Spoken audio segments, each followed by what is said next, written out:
Bonjour chers amis, bienvenue à notre émission Pèlerin d'Espérance pour un deuxième mois, le mois de novembre. Aujourd'hui, on aimerait vous parler notamment de tout ce qui touche dans le domaine funéraire. Comment des personnes travaillent à aider d'autres personnes à avoir du souffle, à traverser l'épreuve du deuil. Et dans un deuxième volet, on va rencontrer nos responsables communautaires qui vont nous partager comment elles aussi ont des bonnes nouvelles qui vont nous donner de l'élan intérieur pour nous préparer ensemble à l'année 2025 qui, comme vous le savez, sera une année sainte portant justement sur l'espérance. Et aujourd'hui, presque à pied levé, à quelques jours, quelques heures d'avis, Anne de Courval et Sylvie Jean ont accepté de venir nous rencontrer. Bonjour, mesdames. Bonjour. Alors, vous êtes donc membre responsable, directrice générale et directrice de secteur de la coopérative funéraire Haute-Côte-Nord Manicouagan. Merci d'être là. Ça fait plaisir. Depuis déjà un petit bout de temps, vous êtes impliqué dans le domaine. Moi, je pense que c'est en janvier, ça va faire 24 ans que je travaille là. Puis moi, ben ça fait 32 ans. À la Fondation, d'ailleurs, du côté de Portneuf. Oui, c'est ça. Ben, bravo. Ben, merci d'être là. Vous êtes là pour nous éclairer parce que vous êtes des porteuses d'espérance dans votre domaine pour les familles que vous rencontrez et qui traversent un passage obligé exigeant. Anne, d'abord, qu'est-ce que c'est qu'une coopérative funéraire? À la base, une coopérative, c'est un regroupement. Dans le fond, c'est des personnes qui ont décidé de s'unir ensemble pour combler un besoin. Donc, comme on parle aujourd'hui, le besoin, c'était dans le funéraire. Donc, ils ont créé une coopérative funéraire. C'était en 1991 que la coopérative a été fondée. À Portneuf-sur-Mer. Côté de Portneuf. Dans le fond, c'est né de la volonté du milieu. Il y a des gens qui trouvaient qu'il manquait ce service-là dans la région. Donc, c'est eux là, qui ont fondé la coopérative. Vous savez, une coopérative funéraire, bien, tous les coopératives, c'est régi par 7 grands principes.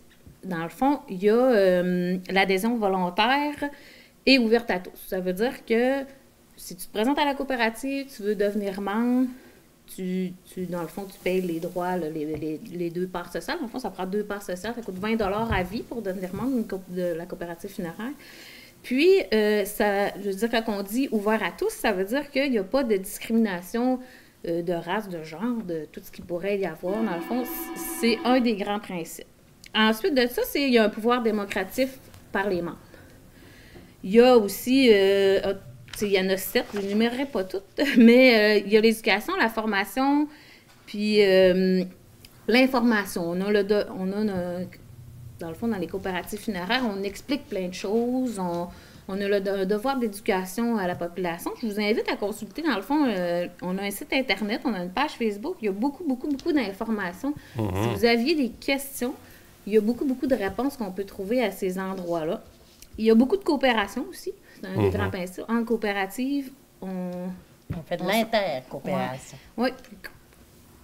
Puis ensuite, il y a l'engagement dans la communauté. Ça veut dire qu'on redonne à la communauté. Là, à ces 7 grands principes-là, on rajoute des valeurs.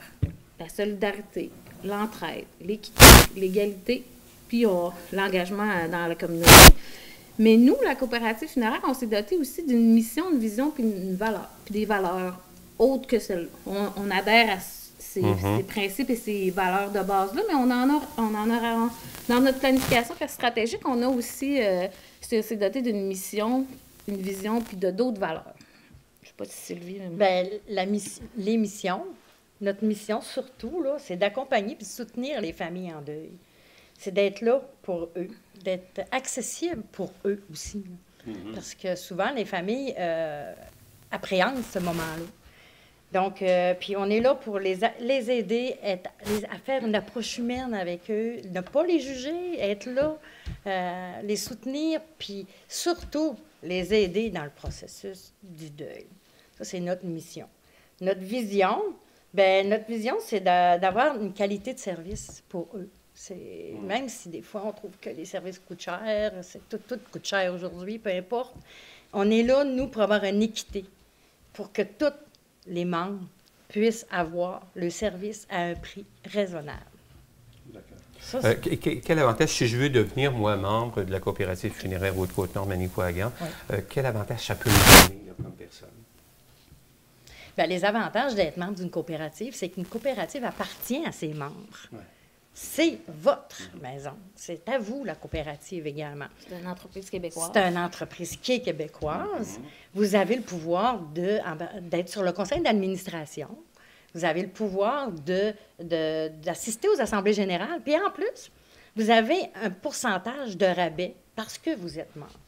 Vous avez un pourcentage de 10 de rabais lorsque vous êtes membre d'une coopérative, contrairement aux non-membres, qui, eux, l'ont pas, ce pourcentage-là. Parce que vous savez, une coopérative, on dessert aussi les non-membres. Oui, c'est ça. Parce qu'on est, on est humain, hein? Puis on est là pour tout le monde, peu importe qu'il soit membre ou pas, mais on appartient à nos membres. D'accord. On parle beaucoup de préarrangement funéraire. Est-ce que c'est important? Puis en quoi c'est important de faire des préarrangements funéraires? Moi, je dis souvent, c'est une pensée rassurante pour ceux qui restent. Puis, de savoir que, dans le fond, ta mère, ton père a préparé ces arrangements funéraires, ça s'assure aussi que les volontés soient respectées. C'est quelque chose quand on fait des préarrangements, on le fait dans un autre état d'esprit. Dans le fond, on peut en discuter, on peut venir voir un conseiller, juste « Hey, moi, j'aimerais telle affaire, comment tu penses que ça pourrait me coûter? » Il n'y a pas de frais pour ça, là. Vous pouvez venir à la maison funéraire, les gens vont vous écouter, vont vous répondre à vos besoins, vous pouvez repartir chez vous, réfléchir à tout ça. Puis, dans le fond, en discuter avec votre famille. Moi, je dis souvent, le deuil aussi, c'est une question de ceux qui restent, hein. Je veux dire, on décide de nos propres volontés, oui, c'est bien, mais c'est bien aussi de consulter ceux qui restent parce que le deuil, dans le fond, c'est ceux qui vont nous rester après notre décès, dans le fond. Eux, ils ont besoin de quoi pour bien vivre le deuil? Je pense que c'est un... Quand on fait des préarrangements, je pense que c'est un gros... ça se fait en famille, si possible, de voir qu'est-ce que tout le monde a besoin pour bien vivre son deuil. Puis en plus, un préarrangement, bien, c'est pas obligé d'être payé en un versement. On peut l'étaler sur jusqu'à 3 ans, à temps par mois. Ce qui veut dire que c'est accessible à tout le monde, là, qui peut dire « Moi, là, j'aimerais ça faire mes préarrangements, mais j'ai pas de sous. » Bien oui, on peut s'arranger. Vous venez nous rencontrer. On est là pour vous guider. On est là pour vous dire comment. Puis selon ce que vous êtes capable de payer pour que vous puissiez avoir les funérailles que vous aimeriez avoir à votre décès, comme vous le voulez. Et même si je décède dans 20 ans... Bien, c'est ça l'avantage du préarrangement, c'est que ça ne remontera jamais. L'argent est déposé en fiducie. Et ce que vous avez choisi aujourd'hui, même dans 10 ans, si ce n'est plus le même prix, vous allez l'avoir au prix que vous avez choisi. Oh, d'accord. Un gros avantage là-dessus aussi. Hein. On parlait tantôt de différentes coops funéraires. Il y en existe quand même plusieurs au Québec. Comment vous vous entraidez entre coops? Je suis curieux. Il y a au moins une vingtaine de coopératives funéraires. Puis je dis souvent... c'est comme si j'avais toujours quelqu'un que je pouvais téléphoner puis lui dire « Hey, toi, tu fais ça comment? » Puis lui, il va me la partager, son information, parce que c'est une coopérative, ça appartient à ses membres. Il y a au-dessus de 220 000 membres au Québec des coopératives funéraires. J'ai toujours quelqu'un, pour ma part, en tant que directrice générale, j'ai toujours quelqu'un je suis capable de dire « Hey, toi, tu fais ça comment? Hey, as-tu une suggestion pour améliorer les inhumations? » Il y a toujours quelqu'un qui m'alimente et vice-versa. Nous aussi, on partage, dans le fond. Mais ça veut dire aussi que je peux un exemple flagrant qui arrive souvent. Il y a souvent des décès dans les grands centres parce que les soins médicaux, dans le fond, sont meilleurs, mais pour différentes raisons. Il y a plus diversifié. Quelqu'un décède à Québec, bien, je peux téléphoner, par exemple, à une coopérative funéraire de Québec, puis lui demander de faire Dans le fond, j'ai pas besoin de partir, exemple, de Portneuf-sur-Mer, puis d'aller chercher le défunt à l'Enfant Jésus de Québec, par exemple. C'est une coopérative de Québec que je vais mandater, puis lui, il va procéder au transport. Puis après de ça, il va entendre les directives après que moi, j'ai rencontré la famille. Advenant que ce soit une incinération, par exemple, on fera pas un transport pour rien, puis on ne chargera pas à la famille des frais de transport. Eux vont l'incinérer pour moi, selon une grille tarifaire qu'on s'est faite en coopérative funéraire. Puis ça permet, dans le fond, de garder les mêmes services là, pour les familles sans augmenter là, les frais si on devait aller chercher. Oui, parce que ça serait beaucoup plus dispendieux pour la famille si on avait à se déplacer d'ici pour aller chercher la personne. Il y a beaucoup de logistique, qu'on le veuille ou non. Hein? Puis l'expérience de l'un, puis la présence de l'un peut aider le travail de l'autre. Puis des coopératives, il y en a partout. Au Québec, Saguenay, Bas-Saint-Laurent, en Gaspésie, Montréal, l'Estrie, peu importe, il y a une coopérative funéraire. Puis nous, on peut faire de l'intercoop avec eux. On a aussi une fédération qui chapeaute, dans le fond, qui chapeaute toutes les coopératives funéraires. Eux, ils ont des services, dans le fond, de ressources humaines. Ils développent des outils. Dans le fond, on peut voir, dernièrement, il y a une nouvelle publicité télévisuelle. Bien, c'est tout le monde ensemble qu'on a cotisé à faire une publicité qui est, dans le fond, fait partie, qui est toute diffusée là, pour tout le monde. Là. C'est en se regroupant ensemble qu'on permet, du temps, comme on disait tantôt, c'est ensemble qu'on fait la différence. Oui, c'est ça. Fait que, on a une fédération là, qui chapeaute le réseau des coopératives funéraires aussi. Ouais. Moi, j'ai été impressionné récemment d'aller voir votre site qui est vraiment très bien monté. On voit qu'il y a du travail fait par des professionnels, puis en fonction des besoins de la base. Mais parlez-moi de votre documentation. Est-ce que je peux, par exemple, par curiosité, aller dans une maison funéraire, une maison de la coop, puis repartir avec des dépliants, des trucs comme ça? Certainement. Il y en a une panoplie, je dirais, de dépliants. Il y a, dans le fond, il y a surtout, je les appelle, ça s'appelle une approche humaine. Dans le fond, c'est plusieurs fascicules de différents sujets. Exemple, pourquoi des funérailles, vivre un deuil, un voyage difficile, chercher de l'aide en période de deuil, les symptômes physiques. Il en existe plusieurs, là, prévoir et planifier des volontés funéraires. Mettons, quelqu'un n'est pas prêt à rencontrer un conseiller de la maison funéraire, bien, exemple, il peut venir chercher une petite brochure, prévoir et planifier. Ça va lui donner les grandes lignes de c'est quoi un préarrangement funéraire. Le rôle en même temps du directeur, de la directrice funéraire, qui va rappeler aussi en même temps l'importance des rituels funéraires. Notre temps s'écoule rapidement. On doit malheureusement cesser notre entrevue. Est-ce qu'on peut se redonner rendez-vous? Bien, certainement. Ça va nous faire plaisir. Oui, bien merci mille fois. Alors, ça fait plaisir. Puis s'il y en a s'il y a des membres ou des non-membres qui ont des questions, peut-être les envoyer pour qu'on puisse répondre à ces questions-là pour la prochaine fois. Exactement. Ça serait très agréable. Alors, merci beaucoup, mesdames. Merci. Ça fait plaisir. Bonne nouvelle que de vous avoir avec nous aujourd'hui pour accompagner des personnes dans une étape difficile. La bonne nouvelle. Oui, allez donc, rapidement. Oui, rapidement, on organise une conférence avec Michel Germain qui est sur dans le fond, le thème de la conférence, c'est la résilience, un choix pour la vie. Ça va avoir lieu au théâtre de Bécomo le 27 novembre. Les billets vont être en vente, je pense que c'est 10 $. Puis, dans le fond, les retombées vont à la fondation, dans le fond, de M. Jean Germain, qui est pour sa petite-fille Jenny. Écoute, on l'a déjà vu, moi, puis Sylvie, la conférence. Ratez pas ça, 27 novembre. C'est vraiment quelque chose. 27 novembre à Bécomo. Oui. Merci beaucoup. Merci à vous. Alors, bonjour, chers amis. Vous êtes à la télévision de Littoral. Je me nomme Irénée et j'ai le plaisir, dans ce mois de novembre, de vous proposer qu'on regarde ensemble comment on peut se préparer à l'approche de l'année sainte 2025 à devenir des pèlerins d'espérance. Tout à l'heure, on écoutait les responsables de la coopérative funéraire nous partager justement leur mission. Maintenant, on va regarder avec quelques responsables en communauté comment, dans différents champs pastoraux, on cherche également à donner du souffle aux gens qu'on accompagne et qu'on rencontre. Alors, Berthe, bonjour. Bonjour. Berthe, en prière et liturgie, quoi de neuf pendant le mois de novembre? Tout d'abord, le mois commence avec le premier, c'est vendredi, avec la fête de tous les saints, autrefois appelée la Toussaint. Parce que la liturgie célèbre tous les saints qui n'ont pas de date déterminée au calendrier liturgique. Vu que c'est le premier vendredi du mois, comme d'habitude, il y a adoration de 9h à 15h à la chapelle, à notre chapelle d'adoration à Saint-Luc. Mais la messe sera pour tout le secteur à Saint-Marc, à 16h. Donc, 1er novembre, 16h à Saint-Marc-de-la-Tour, on donne rendez-vous là-bas. Ensuite, le lendemain, le 2, c'est la fête, la commémoration de tous les fidèles défunts. Donc, cette fin de semaine-là, dans chacune de nos communautés, à l'occasion de la messe dominicale, on se remémore tous les défunts décédés au cours de l'année. Avec beaucoup, un petit gestuel. Nous, à Forêt-Ville, on en a 46. Wow! Grosse année. Puis, on fait un petit gestuel de la lumière qu'on remet aux personnes. Toutes les personnes qui ont endeuillé de cette année sont conviées pour cette célébration. Même si on n'a pas eu de funérailles ici, même s'il n'y a pas eu d'activité communautaire? Toutes nos familles endeuillées. Sont toutes invitées? Oui, qui ont perdu quelqu'un. Ensuite, le 17 novembre, c'est la journée mondiale des pauvres. Mais avant la messe, à 10h30, on fait une célébration au Collaboratum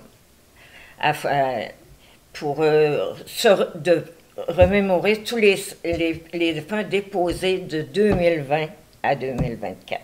Là, on parle du columbarium qui est au jubilé de l'Église Saint-Luc. Là. Oui. Donc, à 10h30. Hein? À 10h30, mais Claire va nous revenir avec ça tout à l'heure, donner plus d'informations. Puis ensuite, le 24 novembre, on termine, c'est la journée mondiale de la jeunesse. Puis on termine avec la fête du Christ-Roi. On termine l'année liturgique, c'est parce que nous, en liturgie, les années on fonctionne par cycle de 3 ans. Année A, année B, année C. Qui commence avec le premier dimanche de l'Avent et se termine avec la fête du Christ-Roi. Merveilleux. Bien, Berthe, ensuite, est-ce qu'on aurait une bonne nouvelle à partager pour donner du souffle à nos auditrices et auditeurs? J'en ai même 2. 2? Wow! 2 pour un. C'est parce que la télévision du littoral nous fait encore un cadeau cette année. Ils vont enregistrer, nos messes sont enregistrées, puis on peut les visionner. Ça fait le bonheur parfait de notre communauté, soit sur le câble Cogeco, ensuite par Internet, sur Internet, puis YouTube. Ah, merveilleux. Puis la deuxième bonne nouvelle, c'est que notre Église a eu son grand ménage d'automne, grâce à une demi-corvée qu'on avait organisée, puis une douzaine de personnes ont participé. Fait que merci à tout ce beau monde-là. C'est ensemble qu'on réussit à faire de belles et grandes choses. Madame Blanger et Monsieur Net ont fait un travail formidable avec le sourire et dans la joie. Bien, merci beaucoup. 2 bonnes nouvelles. Vous avez un bon défi, vous autres, là. Il faut en faire autant, là. Hein? Alors, merci beaucoup, Berthe. Alors, je me tourne vers Linda Ouellet. Linda, qu'est-ce qu'il y a de neuf du côté de la formation à la vie chrétienne? Bien, nous, on est heureux d'offrir une petite formation sur les textes de l'évangéliste Saint-Luc et qui comprend aussi les actes des apôtres. Parce que l'évangéliste Saint-Luc a écrit son évangile, mais aussi les actes des apôtres. Donc, cette formation biblique-là qui va être donnée, ça dure à peu près 1h, 1h30, c'est pas très long. Et ça s'adresse à des personnes là, qui connaissent pas beaucoup la Bible. Tu sais, c'est vraiment là pour les débutants. Et on va travailler, c'est des textes que des biblistes ou des exégètes ont écrits. Puis, ce qu'on demande, c'est pas compliqué, là. C'est qu'on prend 1 ou 2 textes, on le lit et on souligne 1 ou 2 phrases qui nous ont interpellés, qui nous ont parlé. Et quand on va arriver à la rencontre de formation, là, on va en discuter en gros. Et c'est ça qui est la beauté de la chose, c'est que chaque personne peut avoir une idée différente de la lecture qu'il a faite. Donc, on a quand même 21 sujets. OK. Je ne peux pas vous les énumérer tous. Ça serait trop long. Pour mettre pas la bouche, là. Parfait. On a l'évangéliste Luc et son projet d'écriture. On parle de la fiche d'identité de Saint-Luc. On parle de la croissance du règne de Dieu. Le souffle vigoureux de l'esprit. Après ça, une théologie racontée. OK. Comment Saint-Luc a façonné son évangile. Et un dernier, l'annonce faite à Marie. Ça pourrait être un dernier. Donc, ces rencontres-là vont avoir lieu mardi, le 12 novembre, à 9h ou à 18h30. Vous avez le choix entre 9h le matin et 18h30 le soir. Et ça va se passer au sous-sol du presbytère de l'Église Saint-Luc. Et mardi, le 19 novembre, ça va être à Saint-Marc, à l'église de Saint-Marc, et ça va être à 13h30.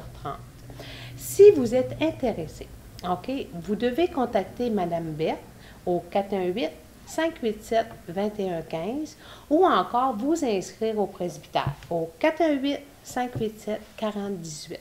Je vous le dis, là, c'est des petites séances de formation qui sont extrêmement intéressantes pour nous aider à comprendre un peu plus les Écritures et aussi nous mettre dans le bain parce que début décembre, à l'Église, c'est les textes de Saint-Luc majoritairement qu'on va entendre pendant toute l'année liturgique. Alors, on se fait un beau cadeau à ce moment-là. Autrement dit, Ouais. quand je m'inscris, je téléphone. On peut téléphoner aussi à Saint-Marc. Hein? Oui. Rejoindre Marjolaine et Bertrand, 37 83 587. On peut, donc, dès que je m'inscris, on me donne un document. On choisit ensemble un ou deux thèmes. Et dans chaque thème, je sors une ou deux phrases qui m'interpellent et que je vais partager en groupe. C'est ça, c'est en plein Mais ça. je comprends vite, tu vois. Ben oui. Intéressant. Une bonne nouvelle, Linda, en formation de la vie chrétienne, ce serait quoi? Oui.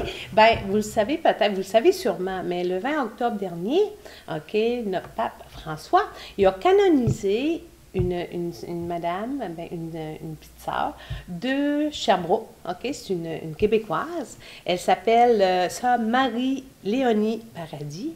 Et cette madame-là, elle a fondé OK, les petites sœurs de la Sainte Famille.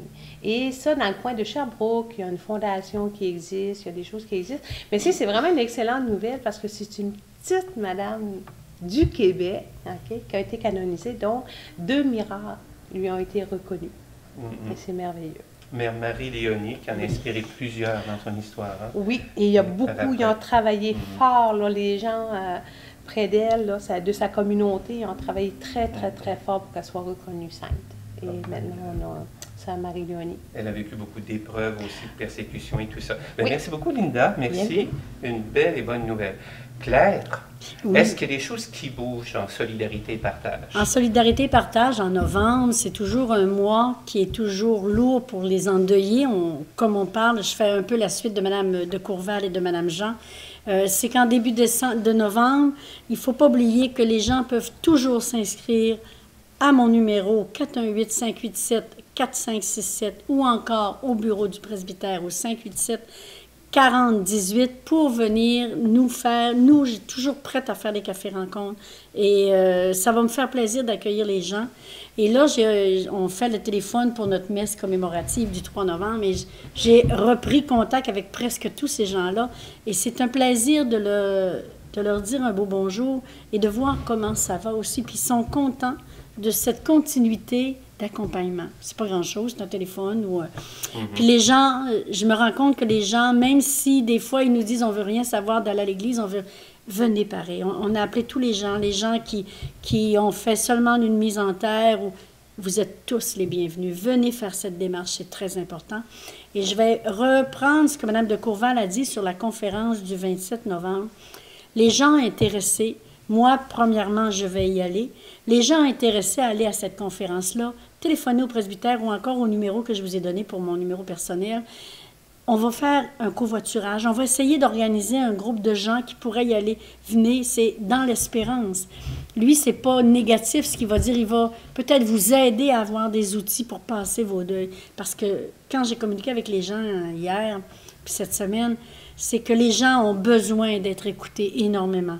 Fait que là, en venant écouter, lui, sa résilience qu'il a eu à faire. Rappelez-nous le nom de Michel Germain. Michel Germain. Lui a perdu sa mère, sa femme et sa fille dans un accident d'auto ensemble. Alors, puis c'était un monsieur public, c'était un homme qui était... Puis cette année, il prend sa retraite après 30 ans d'accompagnement avec l'équipe de hockey De Rimouski, ouais. de Rimouski. Alors, c'est toujours un mois qui est intéressant, puis c'est un mois qui est lourd pour les gens, mais venez, puis appelez, puis on va toujours être là. Même si vous ne pouvez pas vous déplacer, je peux toujours faire de l'écoute au téléphone. Oui. Ça va me Et faire on plaisir. parle de monsieur de Rimouski, donc il va venir donner non seulement une conférence, mais un témoignage Un témoignage de vie. À Bécomo. À Bécomo, à la salle de spectacle le 27 novembre. Et les billets sont seulement à 10 $. Et on peut faire les achats en ligne. Parce que si jamais les gens ne sont pas capables, ils n'ont pas d'Internet ou quoi que ce soit, puis sont intéressés, communiquez avec moi. Excellent. Puis je pourrais faire un achat en groupe ou encore aller, si je vais à Bécomo, de me déplacer pour aller faire les achats. Ça me ferait un énorme plaisir. Ben, merci Claire, merci pour l'info. Et le 12 novembre, là, ça fait partie de ma bonne nouvelle, et je vais le dire, c'est qu'on reprend la soupe populaire. On a eu notre réunion la semaine dernière et on a refait un remaniement de partenariat avec beaucoup d'organismes locaux. Et la maison, les travailleurs de rue se joignent à nous, le CIS se joint à nous, comme la ville aussi nous aide à aller chercher des fonds avec le câble Nordais. Et le premier se fait au sol d'église, mardi le 12 novembre. Antérieurement, c'était les mercredis, mais on a décidé de changer de journée nous la fabrique avec les organismes, comme là, celui du 12 novembre, je le fais avec Semo Côte-Nord. Excellent. Et nous le faisons en dîner. Mais les Chevaliers de Colomb, on a décidé cette année de faire une nouvelle façon d'essayer de rejoindre ces personnes-là, ces personnes en démunis. On parle d'itinérance, mais il y a des parents monoparentales, des familles qui ont de la difficulté. Eux, ils ont décidé de faire des soupers. Ah, pourquoi pas? On change ça cette Génial. année. Ils font ça le dimanche. C'est toujours le dernier dimanche du mois. Et eux, c'est le 24 novembre qu'ils le font. Et moi, je vais vous en parler de celui du mois de décembre. Puis après les fêtes, on va reprendre avec le calendrier. Je viendrai vous présenter le calendrier au complet. Donc, au Chevalier de Colomb, que le souper Ouais, va se donner c'est le ça. dernier dimanche du mois. Ouais. Avant de terminer, Claire, La une- messe commémorative, Oui. le 17 novembre, au Columbarium. Bon, une bonne nouvelle, c'est déjà dit. Oui. Hein? Ben, merci beaucoup, chers amis. Merci à vous qui nous avez partagé donc différentes bonnes nouvelles. Alors, on souhaite donc de passer un beau mois de novembre et on se donne rendez-vous pour une prochaine rencontre. Au revoir.